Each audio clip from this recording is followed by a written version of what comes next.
नागपूर शहरातील राणा प्रताप नगर पोलीस ठाण्याच्या हद्दीतील एका किराणा दुकानात जबरी चोरी घटना समोर आली आहे। फिर्यादी जीवन उमरकर यांच्या श्रीकृपा किराणा दुकानात चोरट्यांनी सोन्याचे दागिने आणि रोख रक्कम मिळून तब्बल 3,35,940 रुपयांचा मुद्देमाल चोरी करून नेला।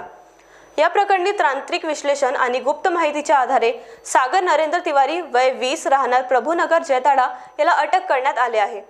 त्याच्याकडून सोन्याचे दागिने, रोख रक्कम आणि चोरीसाठी वापरलेली गुलाबी लेडीज सायकल जप्त करण्यात आली आहे। ही कार्यवाही पोलीस आयुक्ताच्या मार्गदर्शनाखाली सहाय्यक पोलीस आयुक्त अशोक शेडके आणि वरिष्ठ पोलीस निरीक्षक पंकज बोरसे यांच्या नेतृत्वात करण्यात आली आहे। Bureau report Mahanews 7 Nagpur.